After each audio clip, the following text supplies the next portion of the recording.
বিএনপির মহাসচিব মির্জা ফখরুল ইসলাম আলমগীর বলেছেন, দেশ এক ফ্যাসিবাদ থেকে মুক্ত হয়েছে, সজাগ থাকতে হবে যাতে নব্য ফ্যাসিবাদ তৈরি না হয়। ভারতে বসে শেখ হাসিনা ষড়যন্ত্র করছেন এবং যে কোনো সময় সুযোগ নিতে পারেন বলেও মন্তব্য করেন তিনি। বিএনপির চেয়ারপারসন বেগম খালেদা জিয়ার ৮০তম জন্মদিন উপলক্ষে নয়াপল্টনে দলটির কেন্দ্রীয় কার্যালয়ে আয়োজন করা হয় মিলাদ ও দোয়া মাহফিল। চেয়ারপারসনের সুস্থতার জন্য দোয়া করেন নেতাকর্মীরা। এ সময় দোয়া করা হয় ছাত্র জনতার আন্দোলনে আহত ও নিহতদের জন্য। এর আগে দোয়া মাহফিলে যোগ দেন দলের মহাসচিব মির্জা ফখরুল ইসলাম আলমগীর।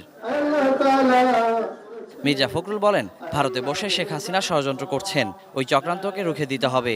এখন অত্যন্ত একটা ভাসমান অবস্থা আছে, যে কোনো মুহূর্তে ভারত যিনি বসে আছেন শেখ হাসিনা, তিনি তার সুযোগ গ্রহণ করতে পারেন এবং চক্রান্ত শুরু করতেন।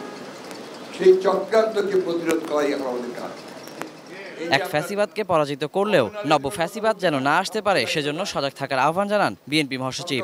এই যুদ্ধকে জারি রাখতে হবে, এই সংগ্রামকে চালিয়ে যেতে হবে, তা না হলে আমরা কিন্তু অনেক বড় বিপদের মধ্যে আমি একটু বলাতে চাই না।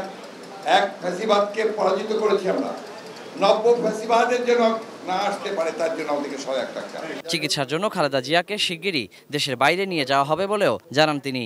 ম্যাডামের জন্য দোয়া করি, চিকিৎসা করে যেন আমাদের মাঝে ফিরে আসতে পারেন। ওয়ালিউল সাকিব, এটিএন নিউজ, ঢাকা।